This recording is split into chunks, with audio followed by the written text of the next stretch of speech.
Quem não conhece familiares, amigos, conhecidos que estão sofrendo na pele o problema do desemprego e muitos desalentados, ou seja, aqueles que desistiram de procurar emprego.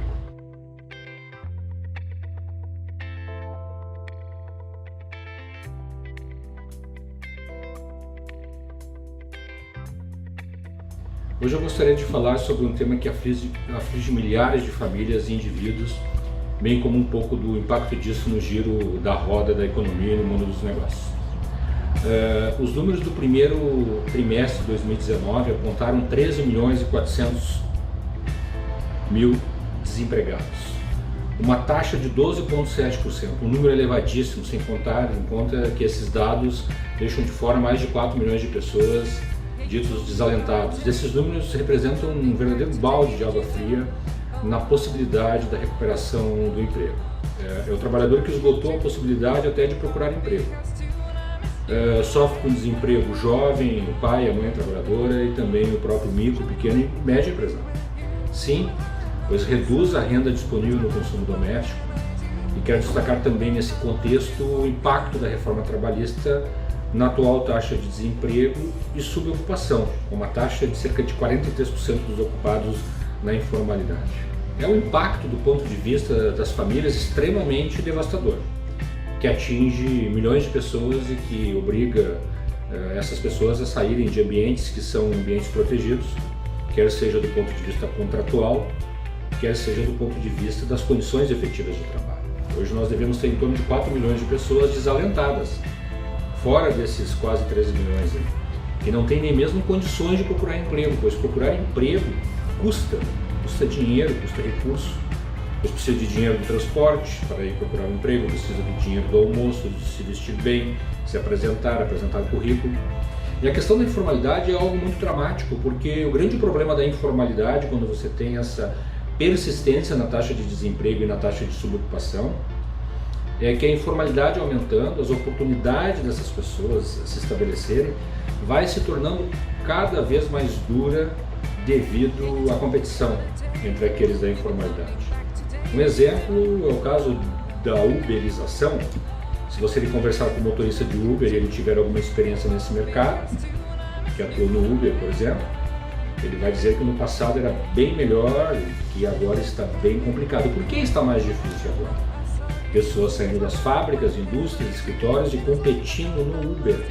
A chamada uberização causa impacto negativo sobre a renda, causa impacto sobre o sofrimento psíquico humano dos indivíduos, sobre o modo de vida, tem ramificação na família.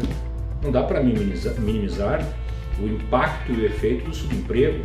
É bom lembrar que tivemos índices de 2 dígitos de desemprego também entre os anos de 99 a 2013 e que isso representava naquela época um impacto negativo muito grande também. Entre 2004 e 2015, nós tivemos um crescimento em renda, emprego e formalização, pois ocorreu uma melhora no processo de inclusão social, melhora do poder de compra do salário mínimo, pois a valorização do salário mínimo ocorrida entre 2013 e 2015 impactou positivamente o nosso ambiente econômico, da economia real, no cotidiano econômico das pessoas, na qualidade de vida das pessoas. E hoje, o que temos e o que precisamos? Precisamos de políticas ativas, coisa que hoje não temos. A política que nós temos hoje no país é uma política que ataca a proteção do trabalho, que isso é uma política que tem dado esses resultados. O país optou pela reforma trabalhista, que atacou o polo protetivo, e isso do ponto de vista comparativo internacional. Se você olhar hoje os principais estudos que vêm sendo feitos no mundo a respeito de reformas trabalhistas e você comparar, você vai perceber que isso não tem um efeito sobre geração de emprego. Os relatórios de 2015 com os dados da OIT, Organização Internacional do Trabalho, que é um relatório bastante abrangente, demonstra que um relatório bem rico, né? Com os dados de 111 países, inclusive antes da nossa reforma trabalhista. E a conclusão que os pesquisadores chegaram, pesquisadores e outras fontes oficiais, que das 643 alterações de leis trabalhistas de 111 países, 54% dessas alterações foram atacar o polo protetivo, e o efeito foi o oposto: o aumento do desemprego, o não aumento, né, do emprego, Estamos falando de uma política que tem uma ampla demonstração de que ela não é capaz de gerar emprego. O que gera emprego é um investimento e um tipo de investimento pensado, planejado, articulado, e que o país não está pensando nisso. Por exemplo, o investimento em infraestrutura.